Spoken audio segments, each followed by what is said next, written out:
ça y est, là, on est en plein, on est en mois de juin.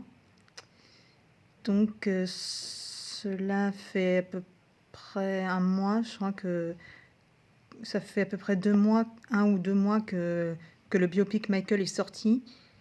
Et c'est aussi un double anniversaire ce mois-ci, puisque ce sera à la fois l'anniversaire de l'acquittement total de Michael lors du procès de 2005 survenu le 13 juin. Et quelques jours plus tard, malheureusement, ce sera celui de l'anniversaire de sa disparition, donc le 25 juin. Alors si je fais cette vidéo, c'est que en ce moment, je sais pas, mais je ne sais pas pourquoi, mais j'ai certaines craintes, alors qu'au fond, je sais que je n'ai pas de raison d'en avoir. Pour ma part, je sens au fond de moi, tout au fond de moi, que Michael était innocent et qu'il n'a jamais commis les atrocités dont on l'a accusé. Et je suis vraiment déterminée à chercher la vérité et à le défendre du mieux que je le peux. Pourtant, ces derniers temps, je ne sais pas pourquoi, mais en fait, j'ai des craintes. En fait, je ne sais pas pourquoi, mais je me demande, je n'arrête pas j'ai des angoisses, en fait, à l'éventualité que, en fait, il faut savoir que pendant des années, j'ai aimé, certes, j'aime énormément Michael, mais dans mon enfance, la période où je l'ai connu, j'étais très jeune, et donc j'avais tendance à le mettre sur un piédestal. Et puis, avec le temps, la maturité et l'âge adulte, j'ai cherché à- un peu à m'éloigner de cette image trop lisse que je m'étais faite de lui, parce que, au contraire, je l'aime, mais seulement, je sais que Michael voulait être aimé avant tout pour lui-même, et c'est notamment pour cela que j'ai cherché à davantage l'aimer pour ce qu'il était réellement, et non pour ce qu'il représentait pour moi. Et donc, ce que je voulais dire par l'aimer en tant qu'humain et pas seulement en tant qu'idéal, c'est aussi accepter le fait qu'il avait ses zones d'ombre, ses petits défauts, hein. Et je me rends compte qu'en fait, j'aime davantage cette version de lui, en fait. Seulement,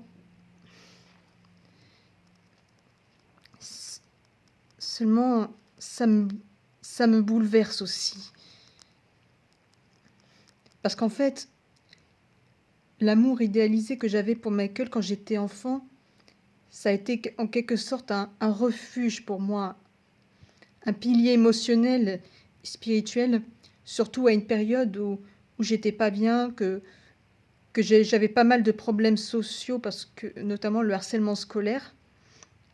D'ailleurs, je me suis fait pas mal embêter à l'école, notamment au collège, par des camarades qui faisaient exprès de, de m'énerver en utilisant le nom de Michael, soit en le traitant de je ne sais quelle connerie, ou, euh, ou, ou alors...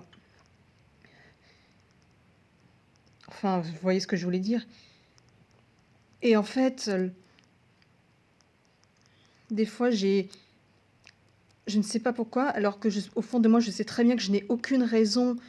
je, je sais qu'au fond de moi, je n'ai aucune raison d'avoir des craintes là-dessus. Je dis pas des doutes. Moi, je ne doute pas de l'innocence de Michael. Mais seulement, il y a des fois, je ne peux m'empêcher de me demander, et s'il s'avérait que l'homme, cette personne qui m'a sauvé la vie, qui a été une représentation tellement positive pour moi, si jamais il s'avérait qu'elle était coupable, comment j'aurais... supposons, je sais bien qu'il y a carrément peu de chances que cela arrive, mais imaginez que un fait qui lui est, que des faits qui lui ont été reprochés s'avéraient finalement vrais. Et sachant que j'ai passé toute ma vie à le défendre, et, et, et au final pour apprendre que c'était que ce dont on disait de lui était vrai, ce serait pour moi un véritable sentiment de trahison. Je comprends pas pourquoi j'ai ces trucs en tête, alors que pourtant je sais très bien qu'il est innocent. Alors pourquoi j'ai ces craintes, pourquoi j'ai ces angoisses, moi? Franchement, je vais vous dire, j'ai beaucoup hésité à faire cette vidéo parce que c'est assez douloureux et j'ai l'idée que je puisse avoir ces angoisses là-dessus. Ça me donne l'impression de trahir Michael et ça me fait mal. Alors j'aimerais vraiment... Mais comme je suis quelqu'un d'honnête, il fallait que j'en parle. J'en avais déjà parlé à une accompagnatrice spirituelle et à une autre personne. Bon, ce sera un peu trop long à expliquer ce qu'ils m'ont répondu. Mais en gros, au contraire que c'est un signe de maturité que je cherche à le voir au-delà, que je ne suis plus dans les illusions de l'enfance et que maintenant je suis dans la réalité des adultes. Mais moi, je ne veux plus avoir ces angoisses à ce sujet. Pourtant, je sais au fond de moi qu'il n'était pas coupable.